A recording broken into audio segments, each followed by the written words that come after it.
Jehovah's Witness, they're a very close-knit community. And then here comes Rick McLean, and he destroys all of that. He was like a wolf in sheep's clothing.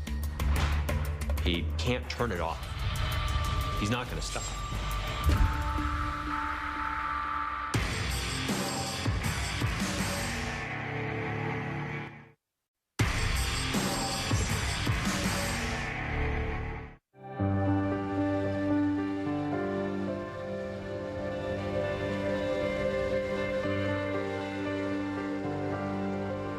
The first time I met Rick McLean was at a meeting at the Alpine Congregation of Jehovah's Witnesses. He was a ministerial servant, so he had privileges of helping the elders maybe read during the meeting.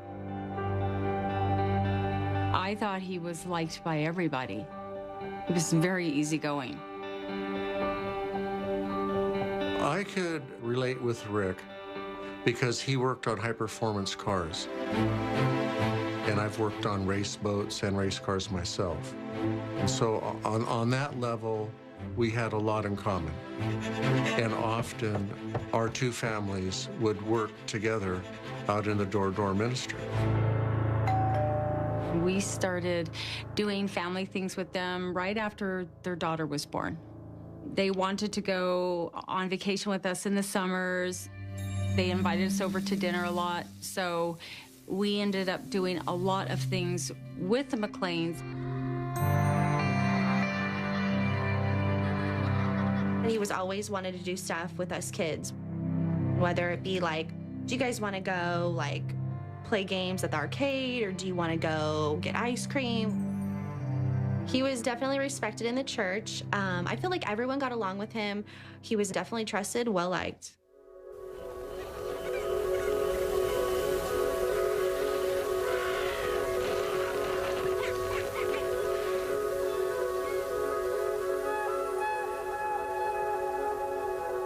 I remember when it started, he would always have my brothers and I, do you guys want to come spend the night? So we would spend the night frequently.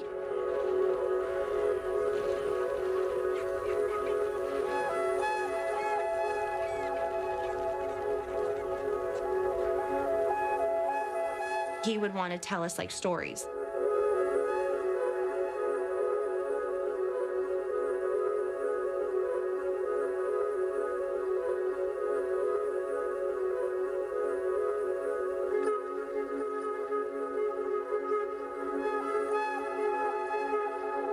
As time went on, that's when he started molesting me. Basically right in front of my brothers, but they didn't even know it. I mean, lights were off and no one knew what was going on.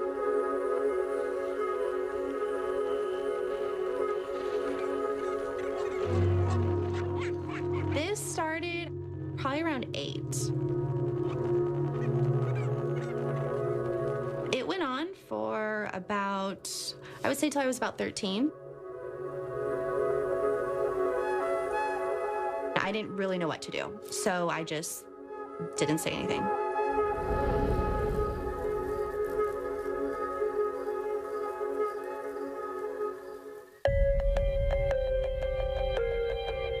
Pedophiles have a compulsion that they can't deal with. They will risk family, fortune, reputation to satisfy that narcissistic desire. The first step in his process would be to gain the trust of the parents of the young girls he intended on victimizing. So he would leverage that fact of how close-knit a Jehovah's Witness community is. He would build on that to get the parents to bring children to him. Finally, in the spring of '04, the first victim confronted him and said, point blank, "You molested me." And he admitted to it in front of her, in front of the adults, and in front of his wife. That was the dam-busting moment, and the floodgates opened from then.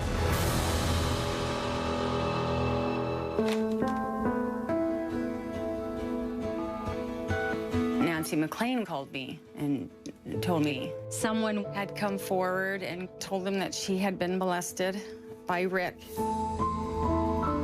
I says, oh, don't worry, we love Rick. I actually remember doing that. But then I think I realized it sunk in. She said, you need to talk to your daughter.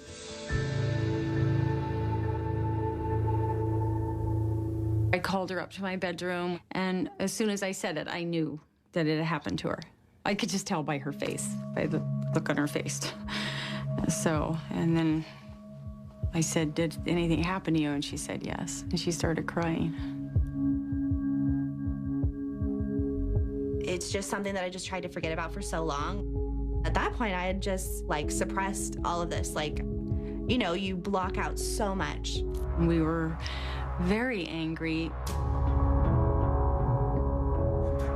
Immediately, we wanted Rick caught. Absolute betrayal. I just couldn't imagine anything worse.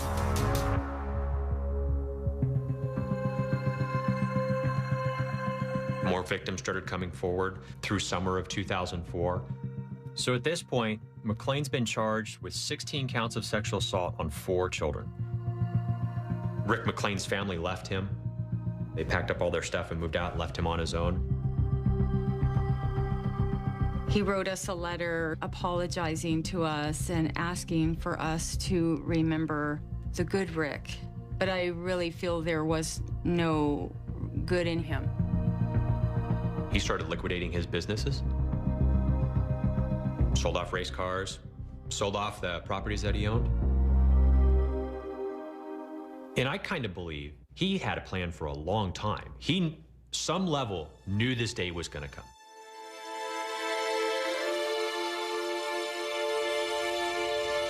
At one point, Rick McLean called his wife and asked her and the kids to meet him off of a particular off-ramp in southwest Riverside County. They went out there and they met, and he said something along the lines of, I can't go to prison, so the easiest thing for me to do is just to get out of everybody's life, so I'm going to disappear. You're never going to see me again.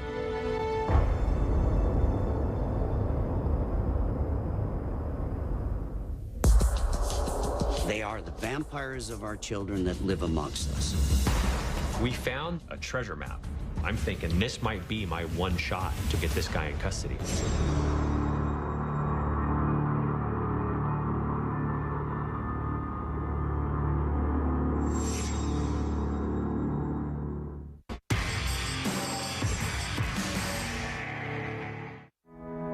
Rick McLean was revealed as a molester.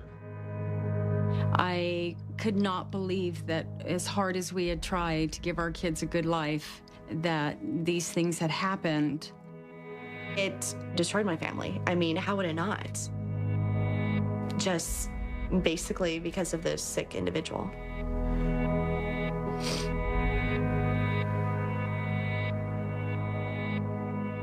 When this young girl confronted him and outed him for the monster that he is, very shortly thereafter, he disappeared. One morning, his father-in-law wakes up. He had dumped his truck in the father-in-law's driveway. Wallet, cell phone, some letters for the family are sitting in the truck. We also found a treasure map.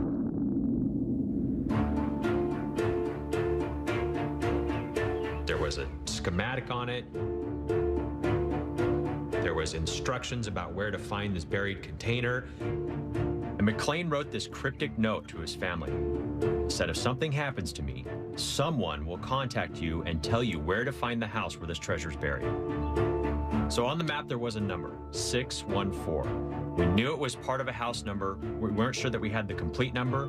We had no idea what street it was on, didn't know what city it was in, or even what state it was in. We looked and looked and looked and worked with the Postal Service and looked at maps.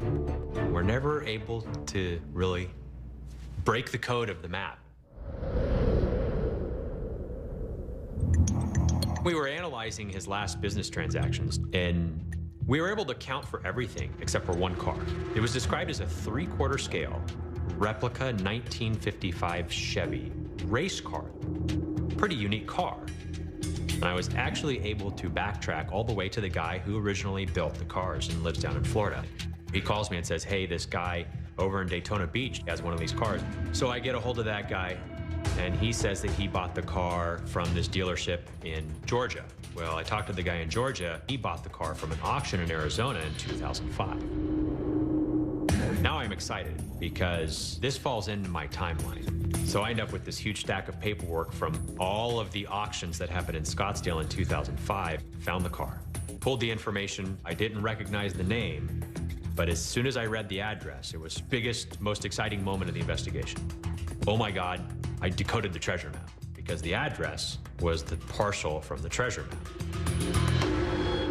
Perfect, absolute match for the sketch that he had left behind in the truck.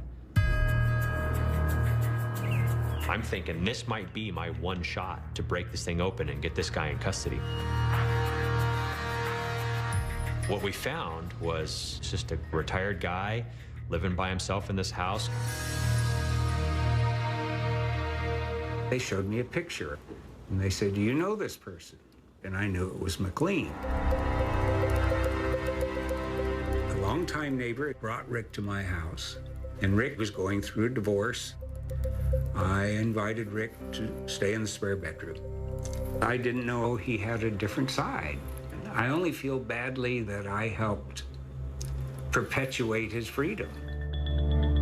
It's really sad how these guys work society, how they are able to exist amongst us and constantly count on the charity and goodwill of people.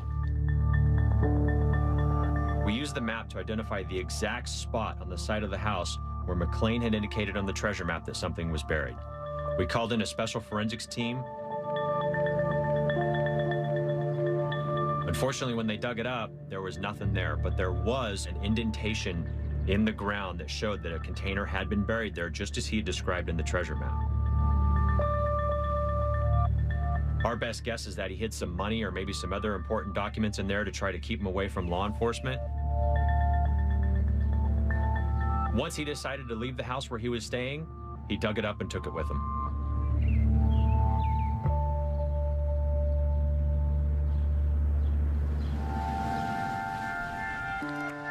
The hardest part about this case is that I know after 9 years that this guy is still out there. His use for the Jehovah's Witness Church was his access to victims.